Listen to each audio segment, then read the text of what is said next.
est-ce qu'on est en crise économique? Si je dis oui, je vais me faire des ennemis, ceux qui pensent que non. Et si je dis non, je vais me faire des ennemis par rapport à ceux qui pensent que oui. Partiellement. Si on vient ponctionner ton épargne, c'est sûr qu'a priori, c'est moins risqué, entre guillemets, le PEA ou le compte titre, parce que là, tu as un vrai droit de propriété. Alors, les crypto-monnaies, si tu l'achètes sur Binance, tu t'es pas débancarisé. Et le risque de ponction existe pareil, si ce n'est plus. La situation économique et géopolitique actuelle fait peur. On a des pays de plus en plus endettés, on a des guerres un petit peu partout dans le monde et une instabilité politique, même en France, qui commence à faire peur à pas mal de monde, dont des investisseurs français, car je reçois quand même beaucoup de messages sur le sujet. La preuve, c'est que l'or n'a jamais été aussi haut et bas, record sur record. Alors, tu dois le savoir, moi je suis pas quelqu'un de survivaliste ou de pessimiste, je suis même plutôt quelqu'un d'optimiste, mais je sais que c'est un sujet qui en préoccupe beaucoup. Donc j'ai souhaité remettre un peu le sujet sur la table de comment protéger son épargne et comment anticiper ou prévoir potentiellement une prochaine crise. Et j'ai interviewé Mathieu Faraco, qui est l'auteur de la chaîne Libre et Riche, qui est expert patrimonial, mais aussi un grand passionné d'économie et de géopolitique. Et il aborde beaucoup dans sa chaîne les sujets liés un petit peu à l'instabilité géopolitique et comment se prémunir d'une potentielle crise qui peut arriver. Donc on va voir à travers son prisme et sa grille de lecture quels sont un petit peu les investissements que l'on peut privilégier en cas de crise ou en cas d'intervention étatique. On va voir d'une part quelles sont les enveloppes à privilégier et quelles sont celles à éviter, et ensuite quels sont les actifs à privilégier et quels sont les actifs à privilégier. Donc vous allez voir, c'est une discussion vraiment passionnante avec Mathieu. Je l'ai reçu en plus chez moi, dans mon jardin. C'est un peu la première fois que je fais ça, donc j'espère que le décor ça va vous plaire. Alors vous allez voir, c'est pas non plus, on n'est pas non plus dans un palace, mais j'espère vraiment voilà que le concept vous a plu. Si ça vous a plu, j'essaierai de profiter des gens qui sont pas trop loin de chez moi pour favoriser un petit peu le contact humain et voilà, et plutôt que d'être dans des studios de podcast ou tout simplement à distance, privilégier voilà le fait d'être dans un jardin tranquillement en mode décontracté. Vous allez voir aussi en fin d'épisode, alors ça, on est vraiment sorti du champ, mais on va parler aussi de l'investissement pour nos enfants. Même si lui n'a pas d'enfants, il commence à investir pour ses enfants. Et vu que voilà, j'ai une formation en ce moment sur le sujet et que j'ai 2 enfants, on va un peu débattre sur le sujet et échanger nos idées là-dessus. Voilà, j'espère que l'épisode vous plaira. Et puis je vous souhaite un très bon épisode. Bonjour Mathieu, Bonjour Thomas, tu vas bien? ça va et toi? Ouais, on est à la maison, première fois de ma vie que j'enregistre un épisode à la maison, donc je suis très content de t'accueillir, chez moi pour le coup. Avec toi aujourd'hui, on va parler de protection de notre épargne. C'est un sujet que j'ai abordé pas mal de fois ces derniers temps parce que l'actualité politique fait peur à pas mal de monde et je sais que tu en connais un rayon sur le sujet, donc très content de t'accueillir. Est-ce que tu peux commencer par te présenter pour ceux qui ne te connaissent pas? Avec plaisir. Déjà, plaisir partagé. Et je suis très content de pouvoir inaugurer, entre guillemets, cette interview. J'allais parler en espagnol vu qu'on parlait espagnol. On hésitait à faire l'intervention en espagnol, mais on s'est dit, pas grand monde qui va comprendre. Et puis oui, c'est un plaisir. En plus, on a les cigales. On a les cigales, on a les chevaux, mais on a les mouches et les moustiques aussi. On ne peut pas tout avoir. Il y a toujours des avantages et des inconvénients, même quand on investit. C'est ça, il y a les rendements et les risques, tu vois. C'est pareil. Exactement. Pour me présenter, Mathieu, j'ai 27 ans. J'ai créé la chaîne YouTube Libre et Riche. Donc aujourd'hui, on a presque 220 000 abonnés. Donc elle a été créée en 2018, quand je finissais mes études. J'ai suivi un parcours, moi je suis du domaine juridique, donc j'ai suivi des études de droit. Okay. J'ai fait une licence de droit. Puis après, j'ai fait, donc ma dernière année, je l'ai fait justement en Espagne, à Madrid, à la Universidad Complutense. J'ai terminé ma licence de droit et c'est à ce moment-là où j'ai été, on va dire, confronté, entre guillemets, au monde de la finance. Parce que j'avais un cours de droit, ça s'appelait Derecho Mercantil, donc c'est du droit des affaires. Et j'avais un cours qui parlait de bourse, mais d'un point de vue juridique. Okay. Donc comment la bourse est régie d'un point de vue juridique, parce que souvent ce qu'on oublie, c'est que la bourse c'est une entreprise privée qui permet à ce que les entreprises puissent lever des capitaux. Et donc il y a des règles juridiques qui encadrent le monde de la finance de manière générale. C'est pour ça qu'on a le code monétaire et financier, le CMF, c'est justement parce qu'il y a du droit dans la finance. Et puis moi ça m'a plu et en fait déjà depuis le début, pour recontextualiser, moi je viens d'une famille de la classe moyenne basse entre guillemets, j'aime pas trop utiliser ce terme mais c'est malheureusement le terme. Je fais partie de celle-là aussi. et en fait j'ai 2 frères, donc on est 3 garçons et on a été élevés par une mère seule. Parce que mon père m'a mis à la porte quand j'avais 11-12 ans. Et j'ai vu ma mère cumuler les emplois, donc elle a cumulé jusqu'à 3 emplois. Et donc, voilà, c'était pas facile d'un point de vue financier, pas d'éducation financière. En tout cas, j'ai toujours eu cette volonté voilà, d'apprendre, de me documenter, j'ai toujours été très curieux. Et donc, à partir d'un certain moment, je me suis dit comment je fais pour pas reproduire cette situation et comment je peux m'en sortir d'un point de vue, dans un premier temps professionnel et ensuite financièrement parlant, pouvoir investir et générer des revenus, etc. Et donc voilà, c'était la petite aparté pour revenir du coup à mon parcours au niveau des études. Ensuite, en rentrant d'Espagne, moi, je voulais retourner, je voulais pas revenir en France, mais en revenant d'Espagne, j'ai fait mon master de droit des affaires. Et ensuite, je me suis redirigé en gestion de patrimoine. Okay. Donc, j'ai fait un master de gestion de patrimoine. Et en même temps que je faisais ce master en gestion de patrimoine, je passais un diplôme d'études supérieures de gestion d'actifs et de fortune à Aix-en-Provence. Et ensuite, à la fin de l'année, j'ai passé la certification de l'AMF, l'autorité des marchés financiers. Et en parallèle, voilà, j'avais commencé à créer ma chaîne YouTube pour vulgariser, puisqu'on dit souvent pour apprendre quoi de mieux que d'expliquer. C'est souvent quand on explique qu'on apprend énormément.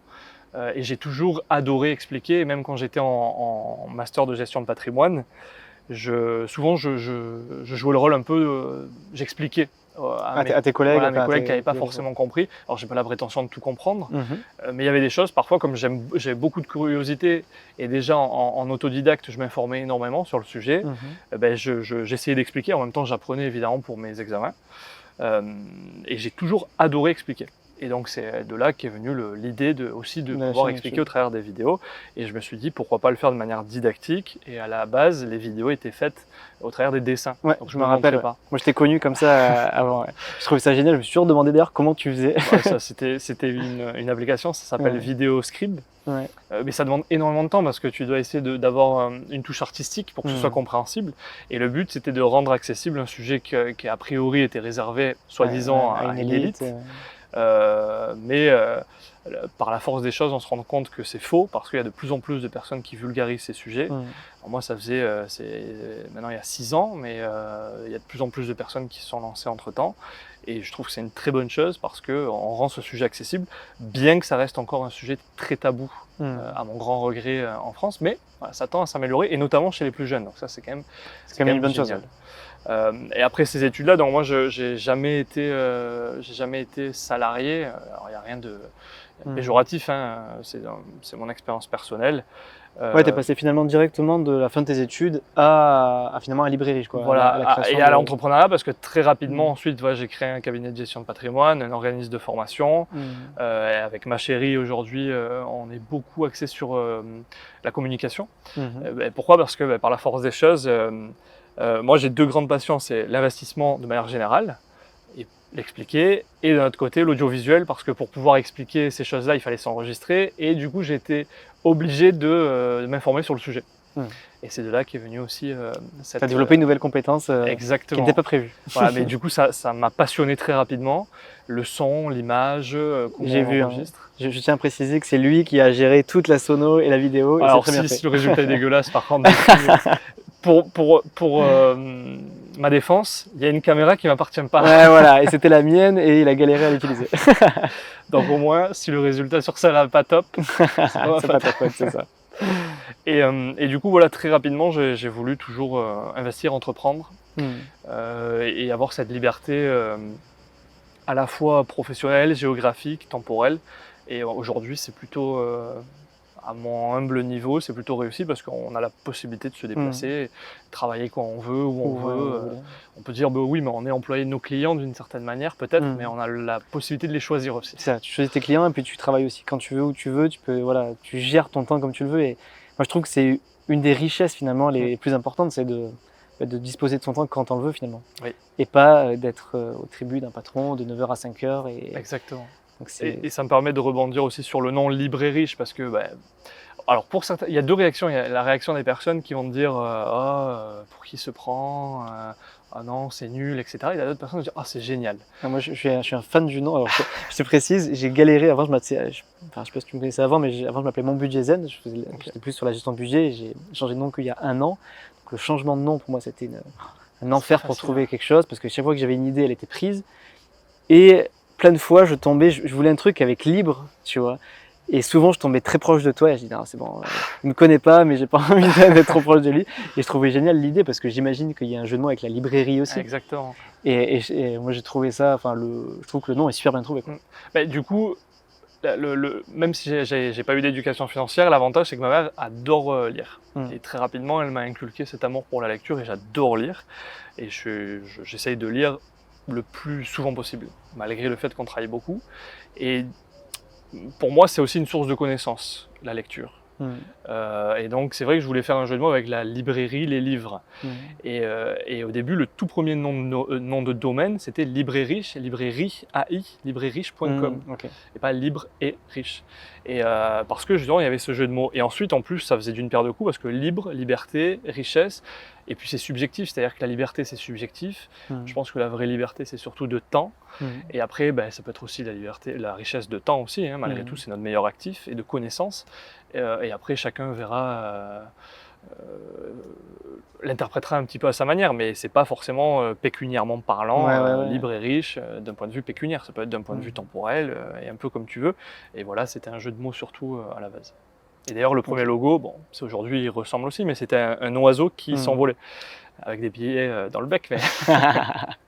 Mais voilà, qui donnait ce rappel à la liberté, quoi. Et c'est marrant que tu parles de librairie parce que moi, j'avais une question de fin pendant peut-être les 100-150 premiers épisodes où je demandais toujours quel était le bouquin qui t'a marqué dans la vie et que tu recommandes, parce que moi je considère aussi que lire un livre, enfin la lecture en général, c'est une des meilleures façons de s'éduquer et de se former, quoi. Alors YouTube c'est très bien, les podcasts c'est très bien, mais je trouve que quand tu es plongé dans un livre, c'est quand même c'est comme une autre dimension parce que tu vas vraiment en profondeur dans un sujet au rythme que tu veux.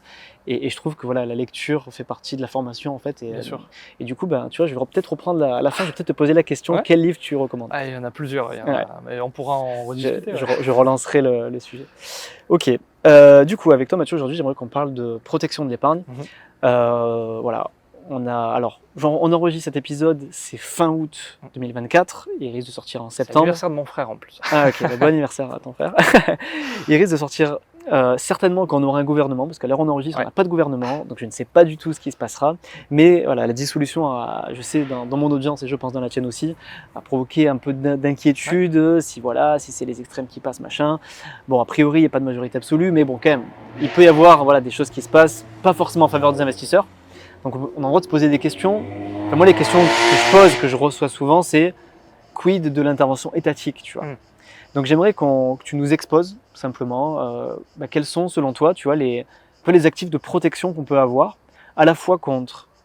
Alors, je vais peut-être poser deux questions en une, hein, tu répondras comme tu veux, mais à la fois en cas de crise politique systémique et ou intervention étatique.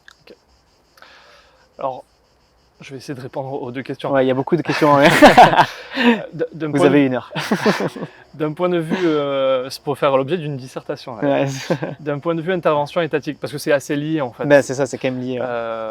Et d'ailleurs, on le voit quand il y a des crises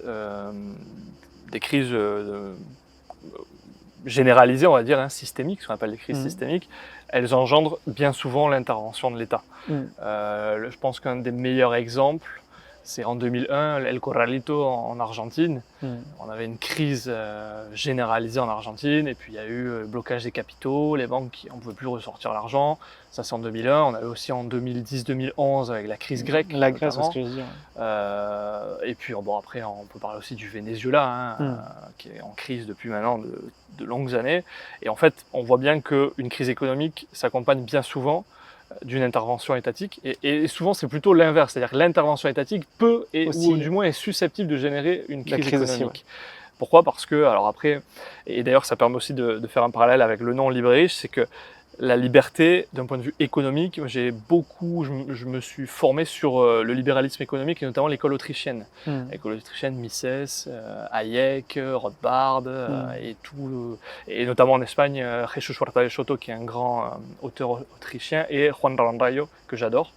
Et en fait, quand tu lis leurs livres, que tu essayes de t'informer sur le sujet, tu te rends compte que comme l'État ne peut pas avoir toutes les informations, parce qu'au jour le jour il se passe beaucoup de choses, forcément, quand il intervient dans des aspects de l'économie, dans des domaines qu'il ne maîtrise pas, parce que souvent c'est des fonctionnaires, alors j'ai rien contre les fonctionnaires, mais tu peux pas avoir toutes les informations. Et la meilleure information, souvent c'est l'information du prix qui est dictée par le marché, l'offre et la demande.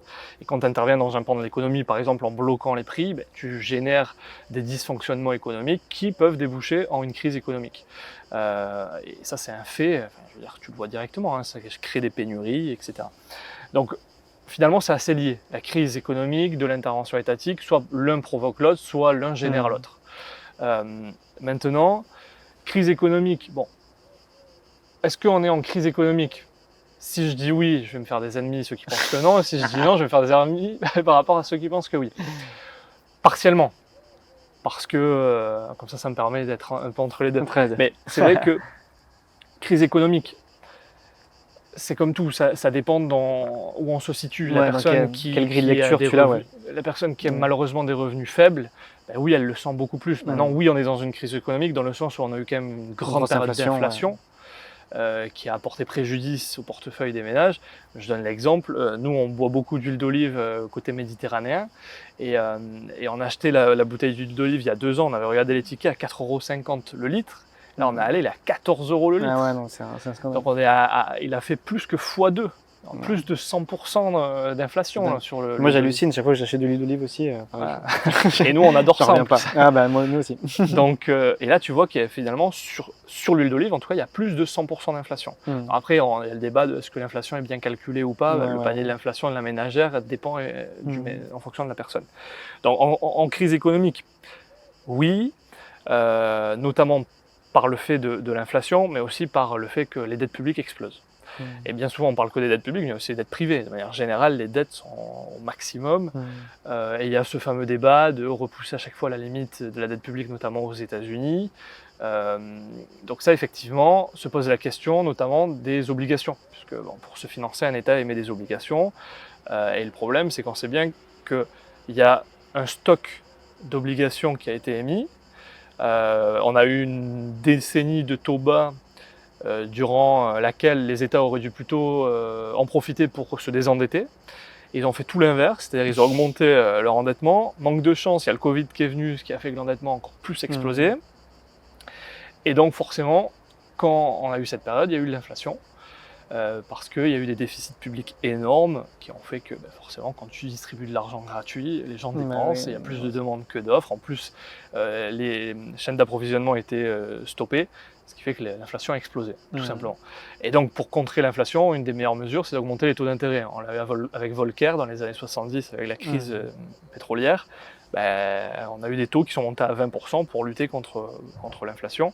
Et c'est ce qui s'est passé. Aujourd'hui, on voit bien que oui, l'inflation commence alors l'inflation est toujours présente, on est dans une période désinflationniste, on n'est pas dans une période déflationniste. C'est-à-dire qu'il y a toujours de l'inflation, sauf qu'elle augmente à un rythme beaucoup moins élevé qu'auparavant. Mais elle est toujours présente.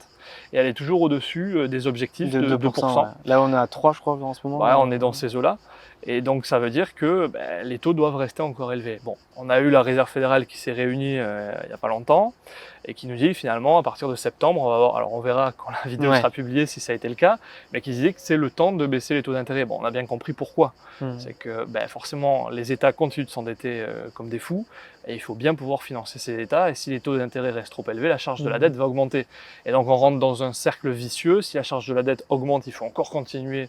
Il faut continuer d'émettre des obligations. Si on continue d'émettre des obligations, la dette augmente, etc. Il arrive à un moment, un point de non-retour où comment on fait pour tout rembourser. Et là, effectivement, on va se poser la question parce que je vois où tu veux en venir, est-ce qu'ils vont venir piocher chez nous? Voilà. Quid des personnes qui ont acheté des obligations? Et alors on pourrait se dire, moi j'ai pas acheté d'obligations. Détrompe-toi. Ton fonds euro, il est plein d'obligations. Parce que ton fonds euro, si tu places de l'argent dans une assurance vie, et malheureusement ou heureusement, alors après, il faut toujours tempérer. L'assurance vie peut être pertinente selon les situations. Mais comme c'est un des produits les plus aimés des Français. C'est le placement, quand tu as ton livret A qui est plein, le Français lambda, il ouvre une assurance vie. Alors pas au bon endroit généralement, mais c'est encore un autre sujet. Sa banque. Ouais, c'est ça. Donc ça, c'est l'exemple lequel je me bats tout le temps pour expliquer qu'il ne faut pas faire à sa banque. Mais... Exactement. Et moi, j'ai l'exemple de ma compagne qui est derrière en régie. et la première chose, et ça part d'un bon sentiment, les parents, quand ils veulent commencer à investir pour leurs enfants, qu'est-ce qu'ils font? Ils ouvrent une assurance vie. C'est la dernière des choses à faire pour ton enfant. ouvrir une assurance vie. Il y a plein d'autres solutions, beaucoup plus avantageuses d'un point de vue financier, d'un point de vue des frais et d'un point de vue fiscal. On pourra y revenir par la suite. Et donc, quand ton produit préféré, c'est le fonds euro, et bien souvent l'appétence au risque des Français est quand même faible, donc tu choisis, quand ton produit préféré c'est l'assurance vie, pardon, et comme ton appétence au risque est faible, tu places en fonds euro, ton fonds euro il est rempli d'obligations d'État. Et pourquoi? Alors ça c'est pour la réglementation BAL évidemment, hein, BAL 3 suite à la crise des subprimes, ou indirectement par les ratios de solvabilité et de liquidité. Et ça, souvent, les gens ne s'en rendent pas compte, c'est qu'on a obligé les banques et les assureurs d'acheter des obligations d'État. Pourquoi? Parce que quand tu regardes actifs-passifs dans le bilan comptable des banques, hein, parce que c'est des entreprises comme toutes les entreprises, même si elles ont des privilèges, on va dire, elles doivent respecter des ratios de solvabilité et de liquidité. Et ces ratios de solvabilité vont être pondérés en fonction du risque de l'actif. Sauf que réglementairement parlant, on considère qu'une dette d'État, c'est un actif sans risque, zéro risque. Donc en fait, tu peux y même si elle est mal notée? Ouais. Alors, pas toutes mais en tout cas, dans la zone euro, par exemple, même la Grèce, tu fous des obligations grecques, c'est considéré comme une dette qui est sans risque. Pourquoi? Parce que si la dette de l'État grec chute, c'est l'euro qui chute. Donc tu as toujours la Banque Centrale Européenne derrière, qui va venir grâce, et ça c'est sûr, très important, à l'Allemagne. Parce que c'est l'Allemagne qui permet à ce que l'euro reste quand même suffisamment fort. Parce que tous les pays du Sud, ce qu'on appelle les pigs, hein, ce qu'on a appelé les pigs en 2011, les petits cochons, Portugal, Italie, Grèce et Espagne. Et maintenant on pourrait rajouter pigs presque la France. Parce qu'on est quand même à plus de 110% de dette sur le PIB. Forcément, tu sais pertinemment qu'il y aura toujours la Banque centrale qui va racheter les obligations et elles garderont une certaine valeur. Donc quand tu mets ces actifs qui sont bien souvent pourris dans ton bilan et que tu le pondères à zéro risque, tu peux t'endetter derrière, tu peux mettre en contrepartie et tu vas être considéré comme un bilan qui est sain. Donc ça a en tout cas contribué fortement à ce que les banques et les assurances achètent massivement des obligations et ça de concert avec les États. Parce que les États sont bien contents de pouvoir voir leurs obligations être achetées quand ils les mettent sur les marchés. Alors on te dit, l'appétit des investisseurs est énorme pour les obligations d'État. Non. C'est que réglementairement parlant, d'une certaine manière, on les a obligés. Et puis on sait pertinemment que derrière, il y aura toujours une personne qui va venir sauver en dernier ressort.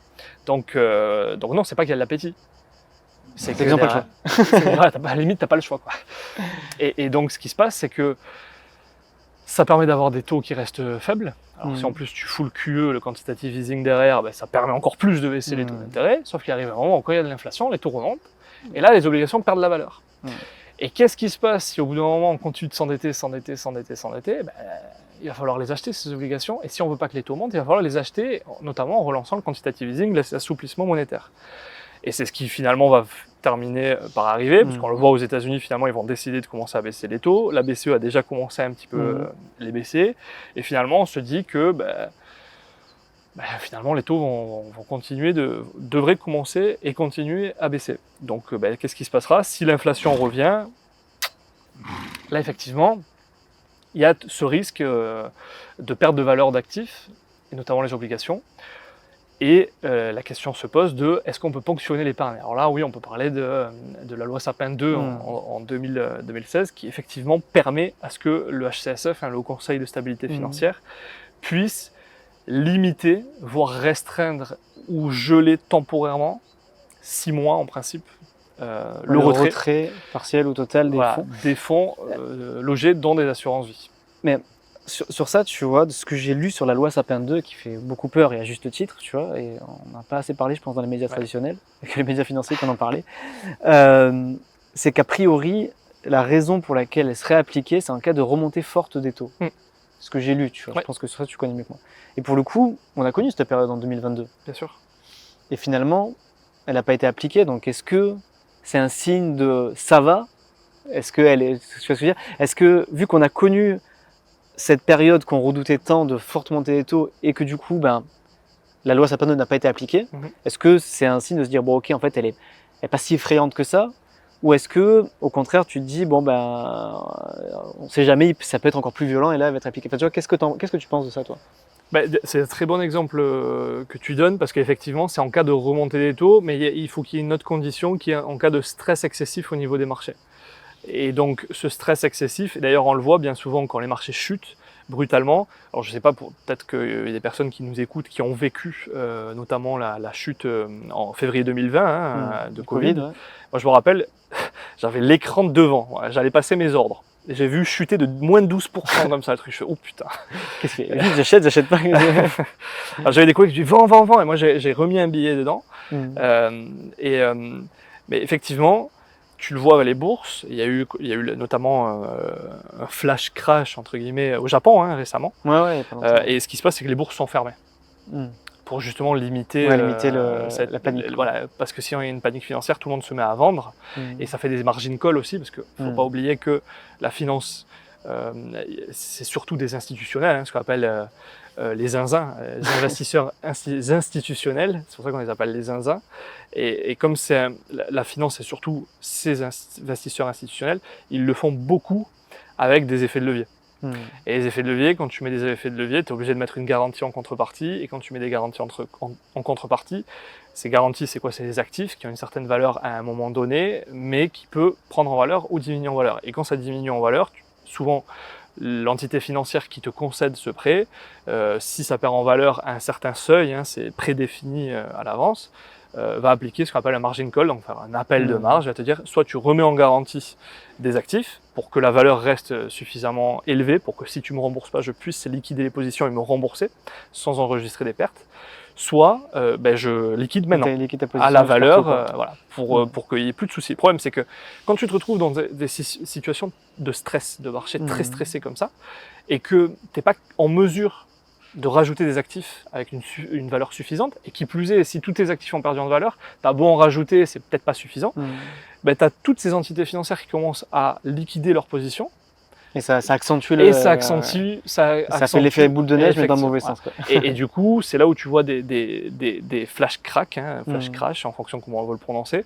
Et là, ça devient terrible. Et c'est pour ça qu'on ferme les marchés pour éviter ce problème. Parce que souvent, c'est comme la justice, on ne réagit pas à chaud, on attend plusieurs mois, années. Et là, c'est la même chose des investisseurs. Une fois qu'ils ont intégré l'information, bien souvent, ça se calme. Et d'ailleurs, on le voit au Japon, c'est remonté presque aussi vite que ce que c'était descendu. C'est vraiment un flash crash. Parce que, et à partir de ce moment-là, j'ai vu plein de personnes dire ça y est, c'est la crise, etc. Non, quand tu as compris les mécanismes de margin call, tu as bien compris que ça allait remonter presque aussi vite que ce que c'était descendu, parce que c'était purement et simplement des margin call. Ok.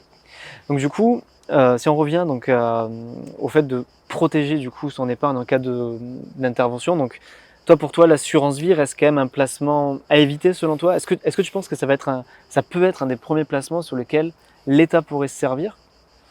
A priori, oui, parce que d'un point de vue réglementaire, en tout cas, il y a une certaine légitimité, dans le sens où c'est pas un flou juridique. Quand il y a un flou juridique, il faut interpréter la loi et ça peut prendre du temps à interpréter la loi.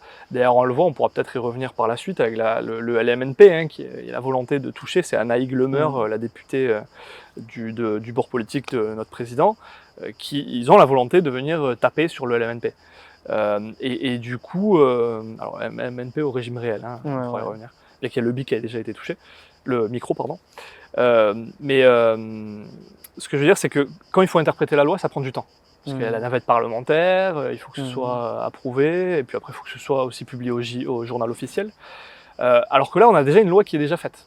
Donc a priori, il suffit d'appuyer sur le bouton, entre guillemets, et on peut l'activer, cette loi. Là, on parle de la loi Sapin 2. La loi Sapin 2, voilà. Donc, il suffit d'appuyer sur le bouton, a priori, et tu peux réactiver, tu peux activer. Et là, du coup, on est d'accord que la loi Sapin 2, on vient pas te prendre ton épargne, on vient juste bloquer le retrait. Exactement, on vient de bloquer le retrait. Alors après, il y a des personnes qui disent oui, mais à partir du moment où on te bloque le retrait, c'est comme si on t'enlevait, on portait préjudice, entre guillemets, à ton droit de propriété. Et donc, si on porte préjudice à ton droit de propriété, on peut également te ponctionner et venir te l'enlever. Et moi, j'interviens et je dis, sauf que tu n'as pas compris. Mais en fait, ce que j'allais dire, ça ne t'appartient pas. C'est ça, l'assurance vie, moi, j'ai dit toujours ça. Alors, encore une fois, c'est pas un mauvais placement. Moi, je trouve que ça peut être un très bon placement pour plein de monde, pour tout un tas d'avantages. Mais un des inconvénients d'assurance vie, c'est que tu n'es pas propriétaire de tes unités de compte. C'est l'assureur qui l'est. Et ça permet d'ailleurs la liquidité. Donc ça a aussi cet avantage-là. Par exemple, en SCPI, bah, tu peux vendre plus facilement tes SCPI en assurance Support vie. a priori, acheteur. Voilà, support, machin.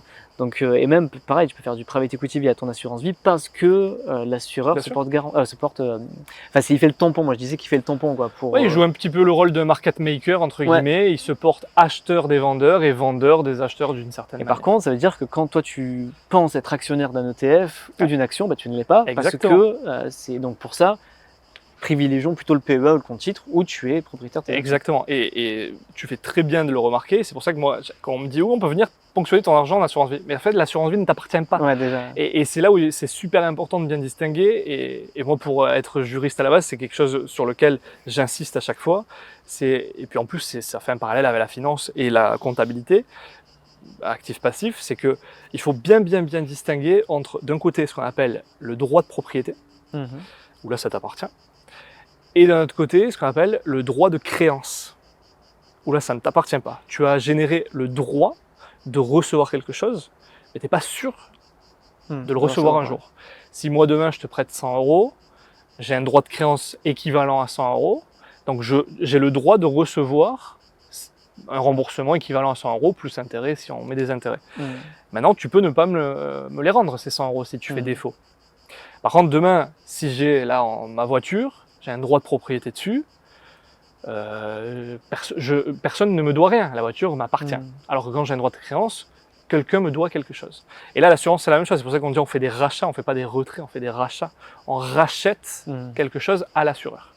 Et c'est pour ça qu'effectivement, de prime abord, a priori, si le droit de du coup, c'est faux de dire que c'est un droit de propriété pour l'assurance vie, mais si on vient ponctionner ton épargne, ben, c'est sûr qu'a priori, c'est moins risqué, entre guillemets, le PEA ou le compte titre, parce que là, tu as un vrai droit de propriété. Alors après, ça dépend, attention, et j'insiste aussi, ça dépend du courtier que tu utilises. Ouais, c'est ce que j'allais dire. Alors sur le PEA, peut-être pas, mais sur les comptes titres ordinaires à l'étranger, exactement. c'est plutôt ça. Et sur les PEA, les PEA, vu que c'est français, je C'est- crois c'est- pas qu'il y a trop de... Ouais, c'est assez bien réglementé, C'est ça. mais il faut quand même faire attention en fonction du courtier et de distinguer, là encore, des distinctions à prendre en compte. D'un côté, ce qu'on appelle le broker, et souvent on dit le courtier c'est un broker. Non. Et c'est pour ça qu'il faut parfois retourner à la racine du mot. Le courtier, c'est une famille, et à l'intérieur du courtier, tu as ce qu'on appelle des brokers et ce qu'on appelle des dealers.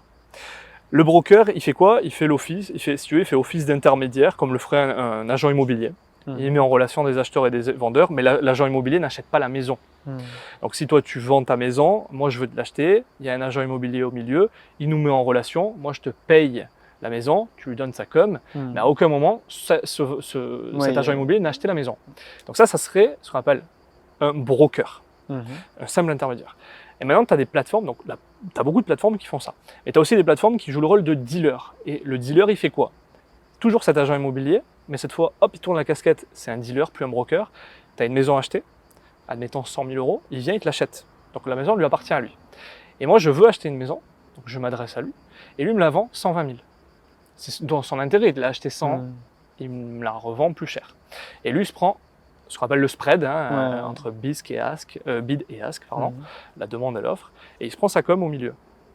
Et le problème avec ce système-là, et c'est pour ça qu'il faut parfois lire entre les lignes quand on ouvre un compte chez un courtier, c'est que quand tu joues le rôle de dealer, comme tu es toi-même propriétaire, en tout cas tu as fait toi-même l'acquisition des titres ou des actifs que tu vas vendre à tes clients, on sait très bien que quand ces clients-là, en réalité, le broker n'a pas les mêmes intérêts que le client. Puisque c'est lui qui est détenteur des actifs qu'il te vend. Donc en fait, il joue contre toi. Le broker, il ne joue pas contre toi, il met juste en relation des personnes et quoi qu'il arrive, quoi qu'il se passe et quel que soit le prix d'exécution, il prend une com derrière, un pourcentage. Le dealer, lui, il se prend un spread. Et c'est pour ça qu'on a une émergence de plateformes qui se disent être gratuites. Non, elles ne sont pas gratuites. Elles prennent un spread. Ils disent gratuit parce que les frais de courtage sont en apparence gratuits, mais tu as tous les frais annexes, le spread. Exactement. Tu as aussi l'histoire du PFOF. Du PFOF, du Payment for Order Flow. Ouais, ça, je prévois de faire un épisode dessus. Très intéressant. et ça, c'est le même principe en fait. C'est le principe du dealer. Et pour rappel, le PFOF, le Payment for Order Flow, c'est. Comment il s'appelle celui en 2008? Madoff. C'est Madoff qui l'a inventé. Ouais. Et parce qu'il gagnait de l'argent avec ce principe-là. Donc c'est quoi? C'est il regroupe des ordres et après il les revend, il revend un flux. Pour ça on dit payment. Mais d'ailleurs, enfin, vu qu'on est sur le sujet, alors il y a des très bons courtiers, dont certains que j'ai à titre perso, qui l'utilisent, on va pas citer de nom, hein, mais ça va être interdit en 2026 dans l'Union européenne. Ouais. Et du coup, je suis curieux de voir comment vont réagir ces courtiers gratuits. Ils vont être obligés. Ils vont être obligés, ils vont mettre de quoi? Ils vont mettre des frais de courtage, tu penses? Obligatoirement. Ouais. Et s'ils font pas ça, ils le feront d'une manière différente. Alors je nommerai pas parce que j'ai aucune vocation à porter préjudice à qui que ce soit. Mais souvent ils font en fait une sorte de transition vers une banque et ils te vendent des produits bancaires ou ils te vendent des services bancaires. Okay. Parce qu'ils savent très bien pertinemment qu'ils vont avoir une source de revenus qui va se tarir. Donc voilà, ça c'est important. Et donc finalement, ce que je veux dire par là, c'est qu'une fois que tu as bien choisi ton courtier, effectivement, tu as tout intérêt à choisir plutôt le PEA ou le compte titre, parce que la plupart du temps, et là encore, il faut quand même regarder entre les lignes, ce que tu achètes au travers d'un compte titre ou d'un PEA, mais pas tout le temps, hein, c'est pour ça qu'il faut aussi faire attention, c'est que c'est déposé auprès d'un dépositaire central. Et ça veut dire que tu as un vrai droit de propriété. Donc si ce courtier fait faillite, mais il n'a aucune raison de faire faillite, ce courtier, si il est sous la forme de broker, parce qu'il prend que des... Tu vois, c'est comme un agent immobilier, s'il fait que... Alors, après, il a des charges, oui. Mais je veux dire, un agent immobilier, s'il faisait depuis chez lui, il n'a aucune raison de faire faillite. Puisque il faut qu'il y ait des transactions pour bien sûr, il faut qu'il fasse rien, parce que s'il fait rien, il... Mais ce que je veux dire, c'est que c'est pas comme un dealer où lui, il a carrément acheté les titres. Donc si les titres baissent et qu'il n'arrive pas à les revendre, il peut être dans la merde. Là, il peut perdre de l'argent. Le courtier, il perd pas de l'argent s'il n'a pas de charge. Il fait pas rentrer d'argent. Il fait juste moins de commission, il fait moins de rentrée de recettes. Alors que le dealer, lui, il perd de l'argent s'il a acheté qu'il ne revend pas. Donc c'est pour ça que c'est important de prendre en compte que il faut bien choisir son courtier et que dans le pire des cas, si le courtier fait faillite, comme c'est déposé auprès d'un dépositaire central. Mais c'est cette fameuse garantie qu'on entend de la part des courtiers, 100 000 euros, garantie, ça c'est autre chose. 70 000. Ça c'est autre chose. Ça c'est garanti par le fonds de dépôt de garantie. Alors les 70 000 c'est sur les assurances vie, c'est le FGDR, mais il y a certains courtiers étrangers qui annoncent une garantie de 100 000. Est-ce que c'est la banque dépositaire qui garantit ces 100 000 alors, généralement? 100 000 c'est en France, avec les 70 000 effectivement dont tu parlais, qui est complémentaire. Et après, chaque pays en fait a développé l'équivalent de ce qu'on appelle la FDIC aux États-Unis, notamment après 2008. Et chaque pays, la plupart des pays ont développé cette garantie parce que ça permettait aussi d'attirer des clients, de dire vous voyez, vous avez le capital qui est garanti, etc., etc. Mais ça, le fait d'être chez un dépositaire central, c'est simplement que tu as un droit de propriété qui atteste que tu es bien le propriétaire des titres en question. Alors que ce n'est pas le cas avec une assurance vie, notamment. Ouais. Ok, du coup, alors je vais recentrer un peu. Alors c'est marrant parce que du coup, j'ai l'impression que pendant l'interview, il n'y aura qu'une question auquel on va répondre. J'ai prévu d'en poser plein d'autres. Et d'ailleurs, en plus, tu as parlé, alors je te le dis avant que j'oublie, mais tu as parlé d'investissement pour les enfants et tu as dit l'assurance vie, c'est pas bien. Et je suis pas complètement d'accord avec toi et j'aimerais qu'on puisse qu'on ait le temps d'en rediscuter. Avec plaisir. Je repose la question de comment se protéger d'une potentielle intervention étatique. Là, j'ai l'impression qu'on a répondu, enfin que tu as répondu très bien à la question, mais sur la partie enveloppe. Donc en gros, si je résume, ce qui va être assurance vie PER, plutôt à éviter parce qu'on n'est pas propriétaire, donc on va dire pour avoir un blocage des fonds plus facilement. PEA compte titre, on est propriétaire des titres. Alors là, on parle que de bourse, que de marché financier, pas forcément d'autres actifs. Donc on va dire sur la partie enveloppe, plutôt privilégier PEA compte titre parce qu'on est propriétaire. Par contre, en termes d'actifs, j'ai envie que tu me répondes à ça. En termes d'actifs, comment se protéger? Quels sont les actifs aujourd'hui qui existent? Alors juste avant de... Parce que je ne veux pas non plus que ce soit trop long, mais pour rappel, ça ne veut pas dire qu'il ne faut pas faire de l'assurance vie, du PER ou quoi. Attention, il faut le faire. Moi, j'en ai à titre personnel aussi. C'est comme tout, c'est la diversification. Il faut diversifier à la fois les actifs et les enveloppes. Bien sûr. Au niveau des actifs, moi, j'ai une très grosse appétence pour la finance pure et dure. Donc, et on en a déjà discuté quand on a prévu justement cette interview, que tous les deux, on aime beaucoup les ETF. Pour plein de raisons. Mon audience le sait, je pense la tienne aussi, les raisons. Mais après, pour se protéger, il va y avoir aussi plusieurs... qu'est-ce qu'on veut? C'est quoi l'objectif de se protéger? Alors, si c'est une ponction de l'État, il y en a. Si c'est parce que... on veut se débancariser, c'en a une autre. Donc là, effectivement, il va y avoir tout ce qui est métaux, tout ce qui est métaux précieux, et notamment l'or. Surtout en ce moment. Surtout en ce moment, parce que l'or explose. Et notamment les crypto-monnaies. Parce que c'est quand même aussi une classe d'actifs qui te permet de débancariser. Et là, pareil, c'est comme tout, il faut toujours nuancer. C'est que les crypto-monnaies, si tu l'achètes sur Binance, tu t'es pas débancarisé. Et le risque de ponction existe pareil. si ce n'est plus. Bah, Parce qu'en tu as le vrai, risque de ponction et tu as le risque de hack aussi. tu as le risque de Tu as le risque de faillite de la plateforme. Exactement, on l'a vu avec l'autre Avec, Sam FTX. Bankman-Fried FTX. Et si vraiment tu veux te débancariser, C'est Ledger, portefeuille froid. Cold Wallet. Ouais, cold wallet. Tu as fait à la française, j'ai fait, cartera fría. On peut faire toutes les langues. Moi, je m'arrête là. J'ai que anglais et espagnol. Après, Donc, bien choisir encore une fois son wallet, Mm.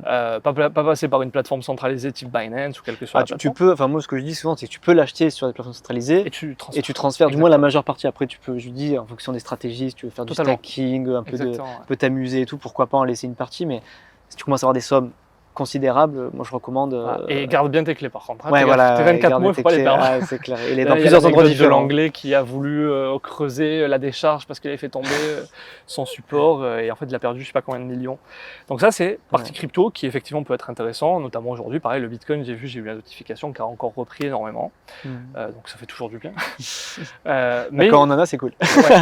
Mais du coup voilà, ça dépend encore une fois comment on le loge. Parce que l'actif c'est bien et ensuite il y a toujours l'enveloppe qui est liée à cet actif. Alors j'ajouterais aussi quand même sur le Bitcoin, parce que j'ai quand même une audience, enfin certaines parties de mon audience c'est un peu débutante, que je pense qu'il faut aussi le comprendre, tu vois. La crypto, c'est ultra volatile, ultra risqué, ça peut faire, comme toujours, hein, si tu peux faire x10 rapidement, c'est que tu peux tout perdre rapidement. Exactement. C'est les cryptos, et je pense que, enfin, moi plus je comprends la crypto, et plus je me dis, je le vois beaucoup plus du tout comme un investissement de spéculation, je le vois comme, d'une part, diversification sur le patrimoine, d'une part, parce que c'est quand même décorrélé, alors même si on peut penser que c'est de moins en moins décorrélé, mais bref.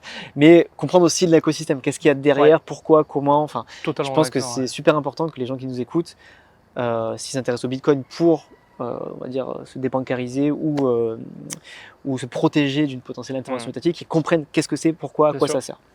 Oui, parce que moi, ce que je dis souvent, c'est que l'écosystème des cryptos de manière générale, les blockchains, c'est de la finance traditionnelle avec de la nouvelle technologie informatique, on va dire, de manière générale.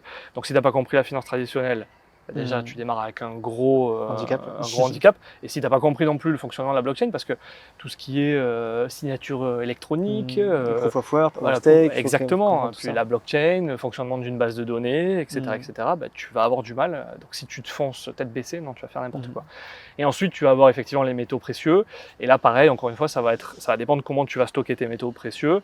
Si tu les stockes sur une plateforme, le risque de ponction existe toujours. Qui plus est, bien souvent, tu as un certificat et si tu le déclares, on a l'exemple de Roosevelt dans les années 1930 avec la crise de 29 aux États-Unis où la détention d'or était censée être interdite, etc. Maintenant, tu vas avoir plusieurs modes de stockage. ETF, t'évites. Pour moi, l'ETF dans l'or. Déjà, un ETF je trouve que la philosophie de l'or ne se prête pas aux ETF. Mais c'est comme un ETF sur la crypto. Excuse-moi du terme, c'est pas bien dire ça, mais c'est bête pour rester poli. C'est bien pour, on va dire, je vais être un peu méchant aussi, mais pour Madame Michu qui a pas envie de s'emmerder, qui veut juste être exposée aux crypto et sans ouvrir de compte. Oui, tu es exposé aux crypto, mais t'es pas du tout dans la diversification de l'actif. T'es pas vraiment exposé à la crypto. Enfin oui, t'es exposé au prix du Bitcoin, ou à la crypto, mais qui plus est. C'est important de bien rester conscient qu'un ETF sur l'or ou sur le Bitcoin, ça n'existe pas. En tout cas, en Europe. C'est des ETC, c'est ça? C'est des ETC. Voilà. Le ETF sur l'or, sur le Bitcoin, ça existe aux États-Unis, mais la réglementation UCITS en Europe interdit à ce que des ETF soient créés, donc les OPCVM de manière générale, les organismes de placement collectif en valeur mobilière, soient créés s'ils ne sont pas diversifiés. Donc à partir du moment où un ETF sur l'or est par nature non diversifié, parce qu'il n'y a que de l'or, ou le Bitcoin pareil, du coup ça n'existe pas, c'est un ETC, et donc il suppose aussi des risques différents. Et donc pour l'or, du coup deux modes de stockage, soit tu l'achètes et tu le stockes chez toi, avec les risques que ça suppose, donc à tes risques et périls, soit tu le loges hors bilan. Donc ça, il y a des entreprises qui le proposent, bien souvent c'est dans des zones, des ports francs en Suisse, et donc c'est hors bilan, ça veut dire que si l'entité fait faillite, comme ça apparaît pas dans son bilan, tu as bien un droit de propriété, non un droit de créance, parce qu'à partir du moment où ton actif apparaît dans le bilan d'une entité tierce, ça veut dire que tu as un droit de créance et pas un droit de propriété. Donc même ton argent sur les dépôts bancaires, ça ne t'appartient pas, c'est un droit de créance que tu as vis-à-vis de la banque et non pas un droit de propriété. Donc dans ce cas-là, si c'est hors bilan, ça t'appartient bien, tu as vraiment un certificat qui atteste comme quoi ça t'appartient. Donc après, voilà, tu as une multitude d'actifs, tu pourrais dire l'immobilier, mais est-ce que l'immobilier, on peut le ponctionner? Oui, ça existe, l'expropriation, ça existe. La loi dit que tu es censé être... on est censé te payer s'il y a une expropriation, en tout cas payer des dédommagements. Maintenant, on n'est jamais à l'abri une perte du droit de propriété, évidemment. Je pense que les Vénézuéliens le savent très bien quand il y a eu notamment notre cher ami Hugo Chavez qui disait « expropiese señor alcalde » et que voilà, du jour au lendemain, nous on a des amis vénézuéliens qui ont tout perdu, donc il a fallu qu'ils partent, plus de business, plus de maison, etc. Ouais. Donc ça peut arriver et encore une fois, le maître mot c'est diversification. Je reviens juste sur la partie de l'or, parce que je sais que tu as aussi un peu calé sur le domaine. J'avais reçu Jean-François Faure de la plateforme Au Coffre, qui me disait, lui, qu'il fallait pas acheter de lingotin, mais plutôt des pièces. Je voulais avoir un peu ton avis là-dessus. Encore une fois, ça dépend, parce que tu as l'or de collection et l'or basique et la fiscalité qui s'applique sur les plus-values, en fait, vont différer en fonction du type d'or que tu achètes. Donc oui, tu peux acheter des pièces et effectivement, tu vas avoir une fiscalité différente de la fiscalité de base. Maintenant, tu as le choix de toute façon entre plusieurs types de fiscalité, abattement pour durée de détention et autres. Mais c'est vrai que l'or artistique a une fiscalité particulière et avantageuse. C'est peut-être pour ça qu'ils disaient d'acheter des pièces. Maintenant, est-ce qu'il faut acheter plutôt des pièces que des lingotins ou des lingots?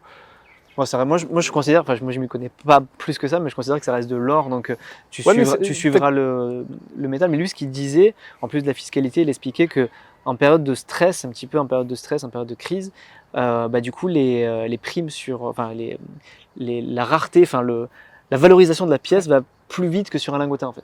Oui, et la liquidité est meilleure aussi. Comme tu as cette partie artistique, tu as une survaleur, on va dire, en plus de l'or, tu as quelque chose en plus qui ouais, tu as un côté rare, c'est pas juste un lingotin qui ressemble à tous les autres, tu as un côté unique. Exactement, parce que l'or à la base c'est fongible. Donc ça veut dire que un lingotin, le tien ou le mien, c'est la même chose. La même chose ouais. Par contre, si tu as un Napoléon, c'est a priori limité, il n'y en a pas non plus des milliards et des milliards, donc c'est une valeur supplémentaire. Donc oui, ça peut avoir de la pertinence. Après, voilà, ça va dépendre encore un petit peu de ce que tu veux faire. C'est ce qu'on appelle, quand c'est de l'or artistique, hein, c'est ce qu'on appelle le numismatisme. Ouais, la numismatique, c'est voilà. les collectionneurs, quoi. C'est vraiment pour les collectionneurs. Exactement. Donc oui, ça peut être intéressant. Après, est-ce qu'il faut privilégier? Moi, je pense encore une fois, c'est subjectif. Ça dépendra de ce que tu veux faire, quel est ton objectif. Si c'est purement de l'investissement et que tu t'en fous, ouais, le lingotin, ça va. Achète ce que tu as envie d'acheter. Moi, pour avoir tenu, on a visité une raffinerie Pamp en Suisse. Tu vois l'or, tu te dis wow, c'est incroyable. Et puis c'est très dense, c'est 19 au niveau de la densité. 19 fois plus dense que l'eau. Donc ça veut dire que tu as une barre de, je crois que c'était 26 kg. Tu la prends, pourtant c'est 26 kg. Hein, tu as l'impression que c'est beaucoup plus lourd que un poids de 26 kg. Parce que c'est la densité. C'est incroyable. C'est 19 fois plus dense. C'est-à-dire que tout petit, ça va être très très très très lourd. Du coup, crypto, or, plutôt PEA et compte-titres sur la partie action. Et il y en a un que tu n'as pas cité, mais que je te relance un peu, enfin volontairement je le cite moi, parce que je l'avais cité sur un autre épisode. C'est l'assurance vie luxembourgeoise. Ouais. Et je voulais avoir un peu ton avis là-dessus, sur pareil un peu le côté protection, parce que j'ai un épisode sponsor qui, alors, je ne sais pas s'il sera sorti ou pas encore, peu importe. Et le gars il me disait que quand il a 10 solutions, ils ont eu une augmentation des demandes de 300% sur les assurances vie luxembourgeoises. Ah bah ça m'étonne pas. Hein. Et je voulais qu'on échange un peu là-dessus, voir un peu ce que tu en pensais, tu vois, sur la côté protection, tu vois. Tu confirmes que ça apporte bien une protection supplémentaire. Tu es censé avoir le privilège. Le super privilège. Le super privilège, donc oui, a priori, tu as une surprotection, on va dire. C'est-à-dire que tu es le premier à être remboursé en cas de problème. Voilà, donc c'est sûr que ça rassure. Maintenant, c'est comme tout, quel actif tu vas pouvoir y placer, parce qu'encore une fois, l'enveloppe, c'est une chose, les actifs que tu peux y placer à l'intérieur, c'en est une autre. Donc oui, si tu places 100 000 € et que tu es sûr de récupérer 100 000, c'est bien, mais il y a un coût d'opportunité à ne pas le rentabiliser entre-temps. Et bien souvent, d'ailleurs, tu l'as bien dit, c'est que quand il y a eu la dissolution, c'est l'émotionnel qui a guidé la plupart des gens, ils sont allés se réfugier. Bon, la bourse, elle est escalée, je veux dire... il y a des hauts et des bas tous les jours, donc si on commence à paniquer chaque fois qu'il y a une dissolution ou quelque chose comme ça, on va pas avancer quoi. Ouais. Donc maintenant oui, ça peut être intéressant. Maintenant j'ai plus les termes exacts, mais en fonction du type d'assurance vie que tu ouvres au Luxembourg, elle te donne pas les mêmes droits. Ouais, tu as les FAS, les FID et tout, et ça dépend aussi beaucoup ton patrimoine en fait. Voilà, et bien souvent en fait c'est pas accessible au commun du mortel, on va dire. Alors, de ce que j'ai échangé avec lui, parce que je travaille aussi avec lui dans mon cabinet de CGP aussi, et en gros, en général, c'est 250 000, quoi, le ticket d'entrée classique.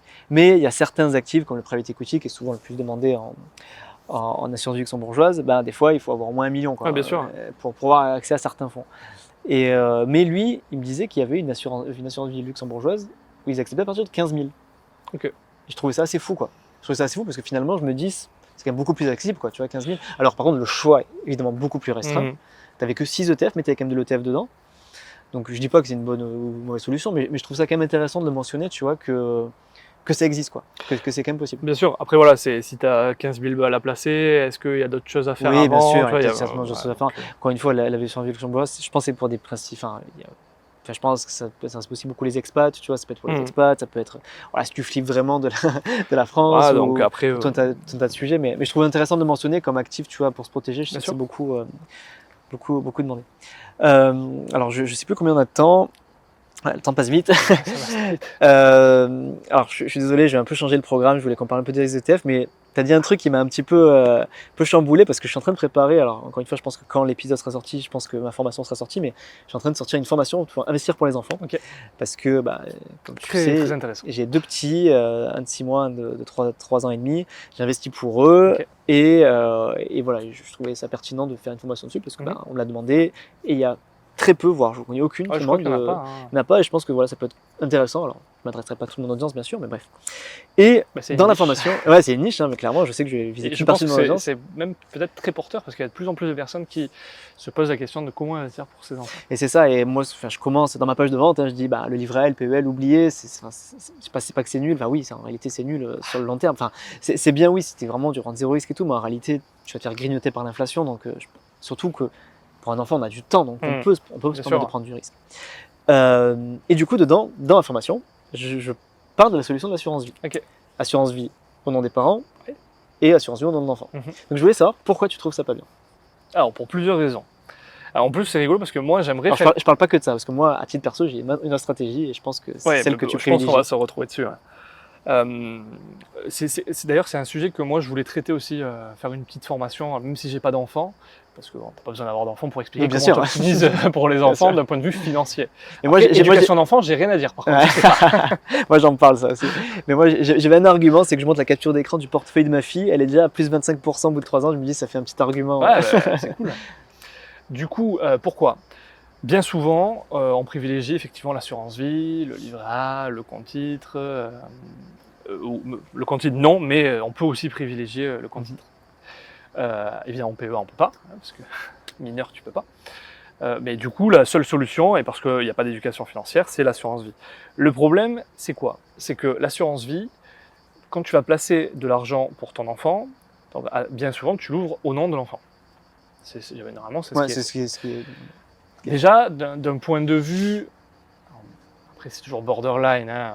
C'est pas la loi appliquée à la lettre. Je sais ce que tu vas dire, et dans la formation, j'en parle en long, large, travers de comment justement pas que tu parlais de donation, j'imagine, voilà. que ça vient en donation. Alors après, souvent, tu le fais aux anniversaires, donc c'est plutôt... Présent d'usage. Voilà. Exactement. Et alors, c'est très intéressant ce que tu dis. Je t'ai pas... Alors, je vais parler à la place de Mathieu, parce qu'en gros, ce que Mathieu voulait dire, c'est que le fait de verser tes 100 balles par mois sur l'assurance vie au nom de ton enfant, ça peut être perçu comme une donation par l'État. Et alors, ça peut être déclaré, hein, tout simplement, il faut dire, tu mets tes 100 € par mois, ça fait 1 200 € par an que tu déclares en donation, donc du coup tu consommes tes abattements, 100 000 € tous les 15 ans. Donc, mais moi ça m'emmerdait de faire comme ça. Donc du coup, j'ai ouvert une assurance vie pour ma fille. Et tu mets à l'anniversaire. Non, pas pour investir dessus, pour l'avoir pratiqué, pour l'expliquer à mes élèves en fait. Ok, d'accord. Et je l'ai fait pour mes futurs élèves. Et du coup, je me suis retrouvé confronté à tout ce bordel en fait, et que c'est un flou juridique énorme. J'ai eu les 2 meilleures assurances vie, que je considère les 2 meilleurs courtiers d'assurance vie que je considère. J'ai passé des heures au téléphone avec. Alors déjà, quand tu appelles le conseiller, personne ne sait. Donc il faut se battre pour parler avec l'expert patrimonial. Et quand tu es expert patrimonial, en fait, en fonction de qui tu as au téléphone, tu as une version différente. Donc tu as un flou juridique énorme là-dessus. Mais tu fais très bien de le mentionner parce que oui, ça peut être vu comme une donation. Et moi, on m'a fait signer un papier comme quoi ce sera vu comme un présent d'usage en versement programmé. Donc ça n'a pas de sens en fait. Ouais, non, ça n'a pas de sens. Ça n'a pas de sens parce qu'un présent d'usage... Ils ne le maîtrisent même pas eux en fait. C'est ça, eux ils m'ont dit, mais nous on le verra comme un versement à l'année, tu vois. Mais l'État, il ne le verra pas C'est ça. sous sa taille, quoi. Donc moi, du coup, ce que je dis, alors du coup, je donne des bribes de d'informations, dommage, mais c'est que du coup, tu mets sur un livret A ou bref, sur un support où c'est pas vu comme une donation, et aux anniversaires à Noël, tu le mets en présent d'usage. Bien sûr. Oui, tu peux faire ça aussi. C'est une technique. Après, voilà, est-ce que c'est borderline? Je sais pas, mais ça peut. Ou alors tu déclares la donation. Après, le présent d'usage, de toute façon, il est toujours étudié au cas par cas. Et une personne qui est multimillionnaire et qui fait un présent d'usage à hauteur de 5000 balles, par exemple, Il y aura, c'est ça ça. passera beaucoup mieux qu'une personne qui a un patrimoine, entre guillemets, de 100 000 euros et qui fait un 10 000. présent d'usage de 10 000. Bien sûr. Moi, la notion que m'a dit, que j'ai lu, vu, entendu, et peut-être toujours pareil, il n'y a pas de loi fixe. Alors peut-être que toi tu la connais, la loi. Moi, je trouve que j'ai rien vu Tu sais d'écrit. qu'on dit nul n'est censé ignorer la loi. Hein. Ouais. C'est vrai. Toi, c'est un juriste en plus qui parle, putain. Moi, j'ai rien vu d'écrit sur quel est le montant de patrimoine, enfin, quel est le pourcentage de patrimoine et j'ai lu a priori que si ça dépasse pas 1% de ton patrimoine, c'est vu que ça pourrait être vu comme un présent Tu d'usage. sais, la loi, tu peux lui faire dire un petit peu ce que tu veux, c'est pour ça que je te dis c'est au cas par cas. Mm. Et en fait, c'est comme souvent dans la loi, on te dit dans un délai raisonnable. C'est-à-dire quoi un délai raisonnable? Ouais. C'est Un de délai l'interprétation. Voilà, c'est pour ça qu'on dit la loi, elle s'interprète. Et après, on l'interprète au regard de l'intention du législateur. Mm. C'est pour ça que je te dis le présent d'usage va s'étudier un petit peu au cas par cas. Et donc, ça dépend évidemment des montants de patrimoine. Quelqu'un, encore une fois, qui est multimillionnaire, qui offre une voiture, Ouais, ça passera mieux que quelqu'un qui a 100 000 balles et qui offre une voiture aussi. Donc voilà, ça dépend encore une fois. Maintenant, pourquoi du coup non l'assurance vie? Alors ça peut être oui pour prendre date, pourquoi pas. Bon, tu prends date, t'as le temps, hein, l'enfant vient de naître, tu peux prendre date. Jusqu'à 10 ans, voilà. au moins, il arrive à 18 ans, il a l'antériorité fiscale. Donc tu peux prendre date. Maintenant, pourquoi? Parce qu'il y a plusieurs choses. La première, c'est d'un point de vue juridique, effectivement, tu es censé faire une donation. Donc, comme on dit, une fois donné, tu n'as pas le droit de donner ses données, reprendre ses volets. C'est ça. Et en plus, c'est exactement ça. C'est-à-dire qu'il faut bien rester conscient que des fois, il y a des parents qui, avec la meilleure intention du monde, investissent pour leurs enfants, ou placent sur un livret A, une assurance vie, etc. Et puis au bout d'un moment, ils disent on ferait peut-être mieux de reprendre l'argent parce qu'on a des projets. C'est bien. Ou alors l'enfant n'est pas assez mature pour utiliser l'argent comme il faut. Exactement. C'est bien. Sauf que tu n'as pas le droit de reprendre l'argent. Tu as le droit de prendre les intérêts. Juridiquement, tu as le droit de venir taper dans les intérêts pour l'entretien de ton enfant, entre guillemets, c'est-à-dire la vie courante, financer les aliments, enfin, s'il y a un besoin, dans l'intérêt de l'enfant, tu as le droit de venir utiliser les intérêts. Mais le capital, tu n'as pas le droit de le toucher. Une fois que c'est donné, c'est donné, tu n'as pas le droit de reprendre. Donc en fait, tu perds cette possibilité qui est d'avoir la main sur le capital. Alors, dans le cas où tu ouvres l'assurance vie au nom de ton enfant. Parce que tu peux aussi l'ouvrir à ton nom, bien sûr. et après faire la donation plus tard. Totalement. Du coup, c'est pour ça que je dis bien, j'ai bien dit, si tu ouvres au nom de tes enfants. Maintenant, le problème, c'est que du coup, dans ce cas-là, tu perds bien, tu n'as plus la main mise, on va dire, sur le capital. Et en plus, tu as évidemment d'autres solutions qui, à mon sens, me semblent plus intéressantes, et je pense qu'on se rejoint dessus. C'est quoi? C'est d'ouvrir un compte titre. Tu ouvres ce compte titre à ton nom. Ta femme peut en faire autant, hein. Ça peut être un compte titre chacun de son côté. Donc tu vas investir, tu gardes la main mise sur l'argent, sur les intérêts, sur le capital, tu peux revenir le taper quand tu veux, etc. Et puis au jour venu, hein, c'est-à-dire quand tu veux, s'il est sage. Et donc pas forcément à 18 ans, parce que quand c'est à son nom, bien sûr. En fait, tant que l'enfant est mineur, tu as l'administration de son patrimoine, mais pas la disposition. C'est ça qui est important. Mais à ses 18 ans, tu perds l'administration. Donc il a l'administration et la disposition lui-même. Quand tu avais le compte titre, toi tu gardes l'administration et la disposition. C'est ça qui est bien. Parce que c'est à ton nom, ça t'appartient. Maintenant, le jour où tu as envie de lui faire profiter de cet argent que tu as investi a priori pour lui, il suffit de faire une donation. Donc tu vas faire une donation à autant d'enfants que ce que tu as. Et en plus, il va y avoir un abattement de 100 000 € qui va s'appliquer. Ta femme peut en faire autant, à autant d'enfants, 100 000 €. Donc en fait, tu te retrouves avec un système où tu vas venir gommer la plus-value. Et donc, admettons, ça vaut 100 000 €. Donc tu avais mis 10 000 €. Alors c'est une grosse plus-value, hein, mais tu as mis 50 000 €, c'est devenu 100 000 €. Tu as une plus-value de 50 000 €. Au moment de donner 100 000 € moins 100 000, ça fait 0. Plus de plus-value. Tu gommes la plus-value. Si ton fils ou ta fille veut revendre à 100 000 €, il va revendre, pas de Et zéro plus-value, zéro impôt. Donc ça, c'est génial. C'est pour ça que je fais ça.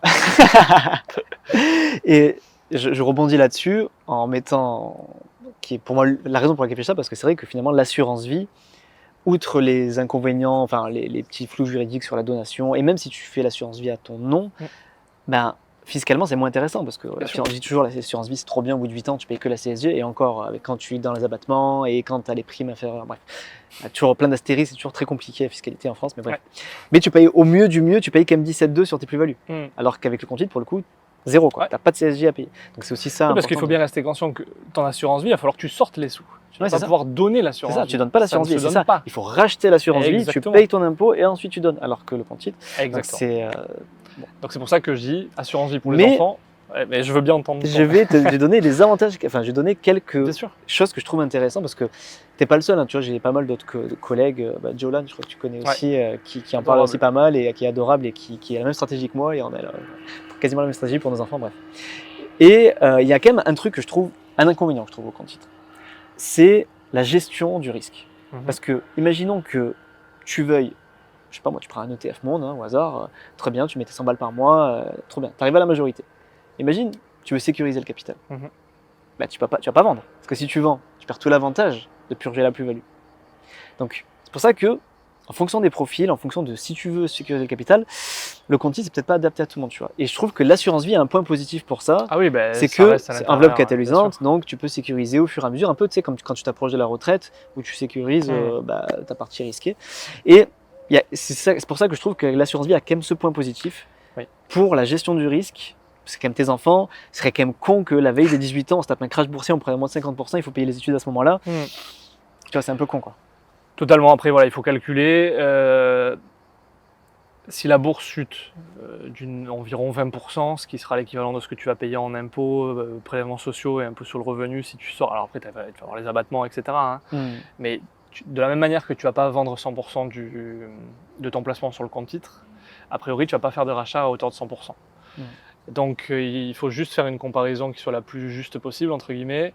Donc si la bourse chute même de 20%, tu ne vas pas vendre 100% de ton... Oui, bien sûr. Donc finalement, parfois, oui, ça revient presque au même en cas de chute. Donc c'est pour ça que moi je privilégie quand même, en tout cas quand j'aurai des enfants. Ouais, tu privilégies. Non mais évidemment, tu vois, il faudra mettre des nuances, et comme tu dis ça, mais je voulais juste te faire la réflexion de, on pense souvent enfin, Bien sûr. Pour ceux qui savent en tout cas cette astuce de purge de plus-value, on dit c'est trop bien, il y a la côté fiscale, mais il faut penser aussi, tu vois, à la maîtrise du risque. Et là aujourd'hui, tu vois, toi t'as pas encore d'enfants, moi j'en ai, mais ils sont encore petits, donc je me dis j'ai le temps, moi je suis 100% d'action, je m'en fous. Mais quand je serai à 2 ans de lui payer les études et que je vois que je suis à x3 sur mon ETF, au bout d'un moment, et que je vois la volatilité, peut-être je la vivrai moins bien, tu vois, la volatilité quand il aura 18 ans que quand elle a 3 ans, tu vois. Totalement. Donc voilà, c'est pour ça que je voulais quand même qu'on débatte là-dessus et te dire cette astuce-là, enfin cet argument-là. Ouais, très, très bon argument. Bon Mathieu, je crois qu'on a déjà explosé le compteur. On n'a pas abordé tous les sujets que je voulais. Une prochaine fois, on n'habite pas loin. Non, on habite pas loin. C'est pour ça qu'il est venu, il habite avec. Moi, je suis vers Avignon, donc voilà. Merci beaucoup Mathieu, en tout cas, d'être venu pour toute la valeur que tu nous as apportée. C'est souvent super intéressant. Est-ce que tu as déjà quelque chose à rajouter avant de te dire où c'est qu'on te retrouve, tout ça? Est-ce que tu as quelque chose à rajouter sur ce qu'on s'est dit, des choses qui te sont restées sur le bout de la langue et que tu n'as pas eu le temps de dire? On peut parler des heures et des heures. Je vois ma chérie qui s'impatiente. Elle veut faire l'apéro. Non, non, écoute, déjà, je tenais à te remercier. C'est toujours super intéressant de pouvoir discuter et d'avoir pu aussi contre-argumenter, parce que souvent, si c'est que être d'accord, ça sert à rien. C'est ça, c'est bien aussi d'avoir Et puis, écoute, je te souhaite plein de bonnes choses. Et puis, à tous les auditeurs, qu'ils investissent bien, voilà. Et qu'ils écoutent Libre et Riche, non? On fait la transition, on ne pourra pas les obliger. Où c'est qu'on me retrouve majoritairement sur la chaîne YouTube, parce que à la base, j'aime pas dire youtubeur, je trouve ça trop péjoratif, tu sais, comme influenceur, j'aime pas du tout. C'est connoté malheureusement, à cause de tous ces enfoirés, pour rester poli, qui ont donné une mauvaise image, où on peut me retrouver sur, je suis sur YouTube. Sur Instagram, c'est ma chérie qui gère. Sur LinkedIn aussi, même si je ne suis pas très, très actif. Et puis après, toujours la possibilité d'échanger, que ce soit dans les commentaires ou autre, avec grand plaisir. Et puis il faudrait faire peut-être des directs ou même tous se rassembler, toutes les personnes qui font Ouais, de la moi- création de contenu. moi, je comme ça. rêverais un jour que si j'ai quand même, comme tu imagines, hein, après 200 épisodes, j'ai rencontré des gens géniaux. Il y a des gens avec qui forcément tu accroches plus, d'autres Bien moins. sûr, ouais. Et j'aimerais bien, tu vois, on parlait de Jolan tout à l'heure, je pense à Clément Bravo avec d'autres avec qui aussi j'ai des super feeling. Mais il serait cool de se faire une grosse soirée. Mais pas Paris. Ouais, papa, Moi, Avignon, pour moi, on est Paris, bien. c'est la ville du diable. Je déteste. Alors, c'est une très jolie ville, mais qu'est-ce que je déteste cette ville. Faut surtout pas. Je sais pas comment on fait Comment pour ils vivre font, à ouais. Paris. Quoi. Non, mais c'est pour ça que quand tu m'as dit, parce qu'en fait, chaque fois que j'appelle un invité, je dis du coup on va le faire à distance, c'est à Paris parce que j'ai pas envie de monter Ouais, à non, Paris. Paris, Et c'est. quand tu m'as dit que t'étais avec, je dis génial, on va pouvoir faire. Je déteste cette ville. Et ma chérie qui est mannequin, à chaque fois, elle monte à Paris. Putain, c'est horrible pour moi.